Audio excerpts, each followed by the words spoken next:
के इस्तीफे पर पहली बार राहुल गांधी की तरफ से बड़ा बयान सामने आया है। राहुल गांधी ने कहा है कि अब मोदी सरकार को हटाने का वक्त आ गया है। धर्मेंद्र प्रधान के इस्तीफे पर नेता विपक्ष राहुल गांधी की पहली बड़ी प्रतिक्रिया सामने आई है। नेता विपक्ष राहुल गांधी ने मोदी सरकार पर हमला बोलते हुए कहा है कि अब मोदी सरकार को हटाने का वक्त आ गया है, हिंसा के दोषियों पर कार्रवाई होनी चाहिए। राहुल गांधी ने यह भी मांग रखी है, छात्रों पर गर्व है। राहुल गांधी के द्वारा कहा गया है इस देश की जेन ज़ी पर गर्व है। फिलहाल जिस तरीके से धर्मेंद्र प्रधान के इस्तीफे की मांग की जा रही थी, बाकी दो मांगे भी सरकार माने। सबसे पहले तो जो पीड़ित परिवार है उनको 1-1 करोड़ मुआवजा दिया जाए। दूसरी तरफ दिल्ली पुलिस की तरफ से जो लाठीचार्ज किया गया था छात्रों पर, उस दौरान कुछ छात्रों पर जो एफआईआर दर्ज की गई, उस एफआईआर को भी वापस लिया जाए। साथ ही दिल्ली पुलिस के आला अधिकारियों पर कार्रवाई होनी चाहिए। दिल्ली पुलिस को, अमित शाह को माफी मांगनी चाहिए। ये तमाम मांगे जो है नेता विपक्ष राहुल गांधी की तरफ से की गई थी।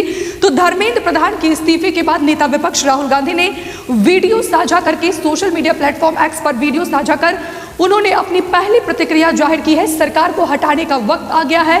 राहुल गांधी की तरफ से ये कहा गया है उनका ये संघर्ष रंग लाया है, यानी कि जेन ज़ी का ये संघर्ष जो बीते 36 दिन से दिल्ली के जंतर मंतर पर जारी था, वो संघर्ष कामयाबी हासिल हुई है। फिलहाल धर्मेंद्र प्रधान के इस्तीफे पर राहुल गांधी ने क्या कुछ कहा है, हम आपको सीधे सुनवाते हैं, सुनिए।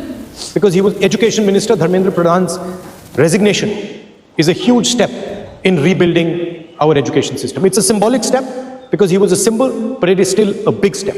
And I want to congratulate every single student, every single youngster who came out on the streets and fought for democracy, fought for the future of this country, and defended the Constitution. I'm proud of you. Well done. It's also a signal to other parts of society, farmers, laborers, poor people, anybody who this regime is attacking and oppressing. There is wisdom and courage in standing up. Daro mat, let's get rid of this regime that is attacking India, destroying our constitution, capturing all our institutions. Let me remind the government, there is still 2 demands outstanding. The first one, and most important one, anybody who has raised a finger on our students, beaten them, shot at them, has to be held accountable. People who've organized it, people who've implemented it, all have to be punished. And the final demand that the Prime Minister of India, out of respect for the students of India, out of respect for the future of India, has to apologize. तो आपने राहुल गांधी को सुना, उन्होंने किस तरीके से कहा कि जेन ज़ी का ये संघर्ष रंग लाया है। सरकार को हटाने का वक्त आ गया है, हिंसा के दोषियों पर सख्त कार्रवाई होनी चाहिए। अभी भी 3 मांगे जो राहुल गांधी की तरफ से रखी गई थी, उनका कहना है कि जिसमें सिर्फ एक मांग को माना गया है, शिक्षा मंत्री धर्मेंद्र प्रधान का इस्तीफा लिया गया है, लेकिन जो पीड़ित परिवार है उनको 1 करोड़ रुपए का मुआवजा दिया जाए। सीजेपी की भी मांग है।